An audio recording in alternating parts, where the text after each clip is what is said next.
So we're out here today checking trail cams, putting some more corn out. Looks like they hit corn pile over here pretty hard. Ground's pretty tore up. Driving in, I accidentally bumped a yearling out of here, a fawn. So I know that they're hanging out in here. I feel a little rough bumping him out of here. But we'll get this bait down, get this camera pulled, and we're gonna bounce over to the other cameras. I gotta fix the cellular camera. A stick that I had propped up for pictures got bumped. So we're gonna get that changed around, and then we'll go put out a couple more cameras over by some cedar rows so we can have eyes on this whole property.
Looks like corn was the way to go this year. We did a mineral block back here last year, and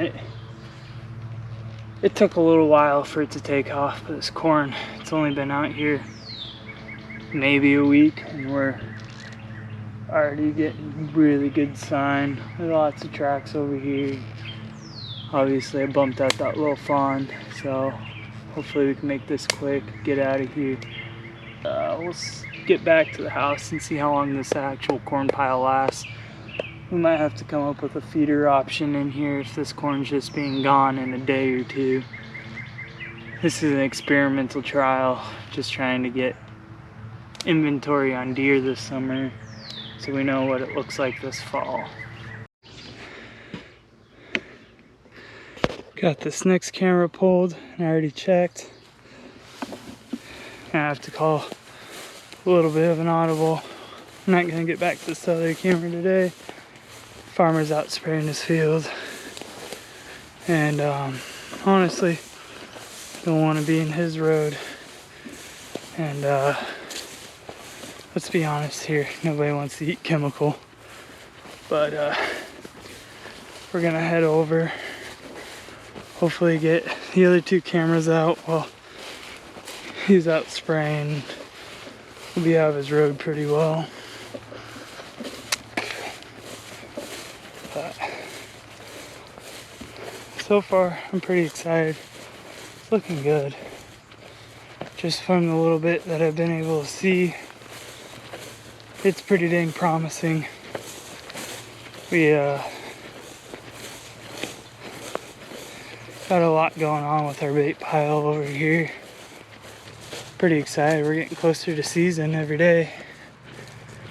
Time to start ramping up the work.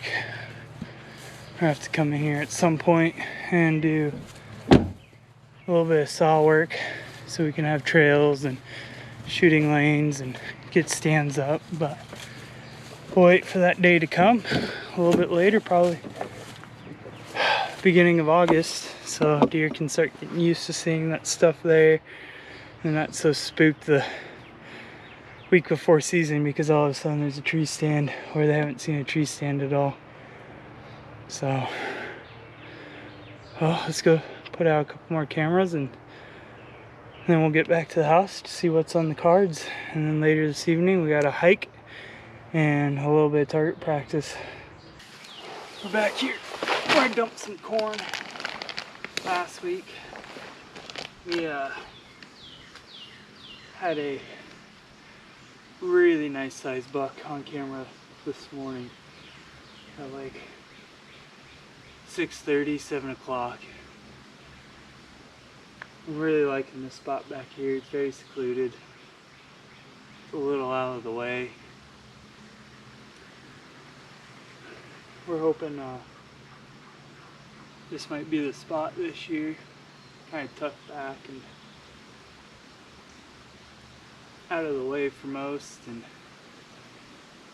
the deer can have a nice calm area. You know, it's a hike to get back here. It's probably half-mile hike just to get back to this corner. So I know most people aren't going to be walking back here. You know, the farmer or his sons. So we're gonna hope to have this as a really good area. We're gonna put down a little bit more corn and kind of adjust the camera back here. And we'll bump out and put 2 more out today before the day's over. And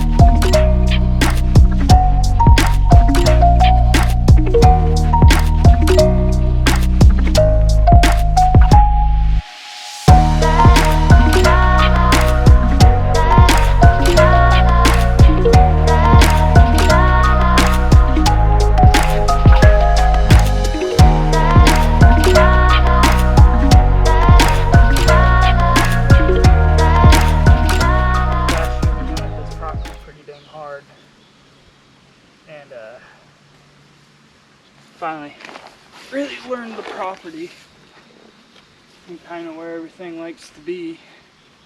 So this year it made it easier to prep,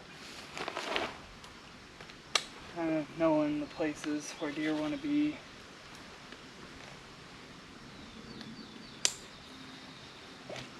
On the flip side of that, that also means that's where the coyotes want to be. I know last year we had a pretty big coyote problem back here. Came back here, hunted a couple times, tried to put some pressure on them. And they seemed to have evaded me pretty well last year. It's kind of embarrassing. I wasn't really prepared. I was out here deer hunting and just kind of stumbled across them. So I'd get them within 20, 30 yards and then they just kind of give me the old slipperoo. Not this year though. If I get back in here and we hunt this, there's not gonna be a slipperoo going on. We're gonna make it happen. One of the big reasons we put corn out here. And granted, there is a bean field just right over there. Just through the trees 20 yards, but when you get into these really thick stands of timber that aren't opened up and not letting sunlight come to the floor, you run into issues of food sources in these protected areas. I like to call them sanctuaries. I think that is the term. But we're just adding a food source in their sanctuary that they can use. And this one's really good. It's pretty dang protected. It's not like you turn around and look, you can't even tell that that's where I was. It doesn't even look open back there, but there's a nice little open spot. So we just try to add a food source into these very protected areas, so they have a place that they can feed and feel safe, and hopefully in the long run convince them to stay around a little bit more.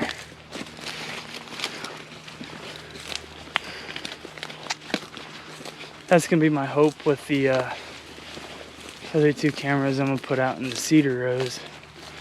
It's just another sanctuary. That one's more of a sanctuary from weather. than people, but it's still the same concept of it's just a place where they can be and feel safe and not bothered. It's really important to find these really far out of the way areas.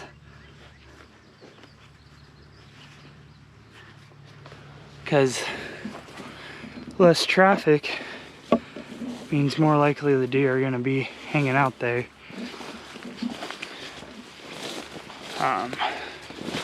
Kind of wish I would have picked up on that a lot sooner last year, of where the actual sanctuaries were here. Where I thought they were was not the case. But, you know, that's the fun part about hunting, is just learning every day. Learning something new and adjusting tactics and moving forward. So, one of the things to keep in mind with these sanctuary spots is, like, you're not gonna hunt this every day of the season. Like, you're gonna pick your prime days, and that's when you're gonna decide to get in there. You know, that might be the rut, that might be the cold front. This sanctuary spot over here, yeah. This sanctuary spot over here is great on like high winds, super cold. They need shelter. They need a place to hide. You know, those are the days that we're gonna pick to be back in here, because those are the days that the spot's actually gonna be beneficial. And then in the other senses, it's going to keep a lot of pressure off these deer. So, you know, you come into a sanctuary spot and you're hunting it every single day, they're gonna feel a lot of pressure. You're gonna start losing deer off your property. Let's be honest, nobody wants that. So, you know, you pick and choose your days that you come in here. And you don't hunt them every single day. So you're not pushing animals out and making your season just that much harder. You know, you let this be their safe space until you get those days they're like, wow, I can just get in here and knock it out. But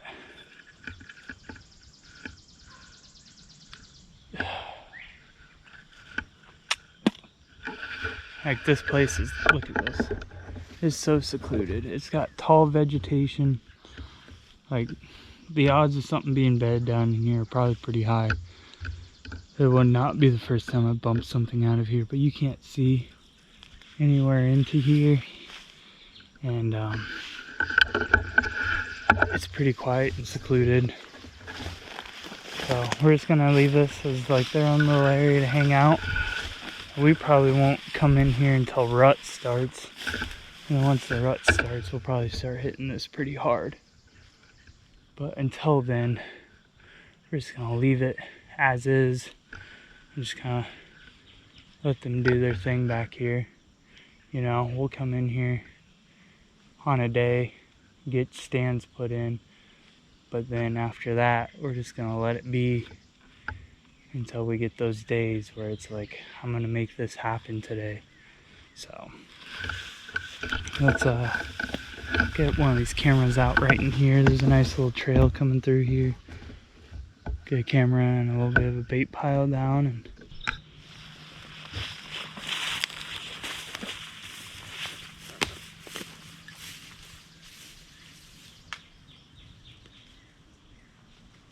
when you're choosing a spot with your trail camera, this is always a hard one.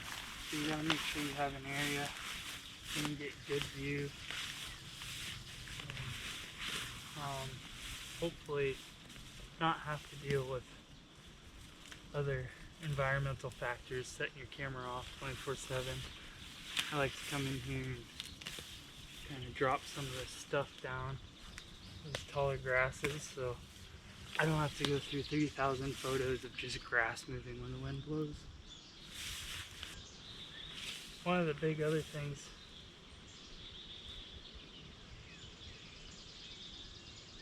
is when I'm in here doing trail camera work, I'm not coming in the morning to do it. I am coming in on the hottest part of the day when activity is real low.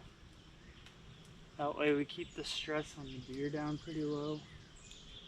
It's pretty miserable sometimes, but I'd rather sweat it off now, let the deer have stress free.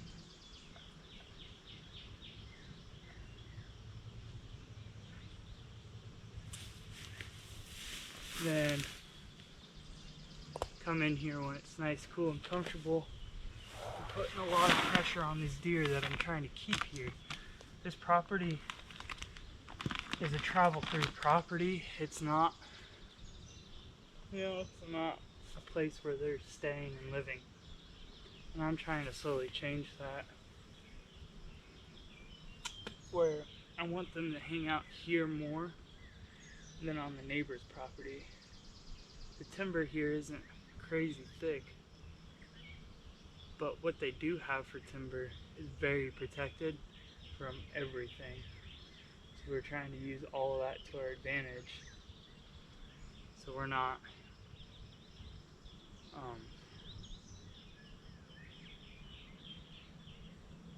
we're trying to create a habitat for them where they can live. Well, I hope you guys liked this week's video. We covered some trail camera information, where to scout looking for deer stands in the fall, and we'll see how the summer goes on, and we'll start moving forward with getting trail cameras put out. If you guys like this, please like, subscribe, leave a comment, and catch you on the next one.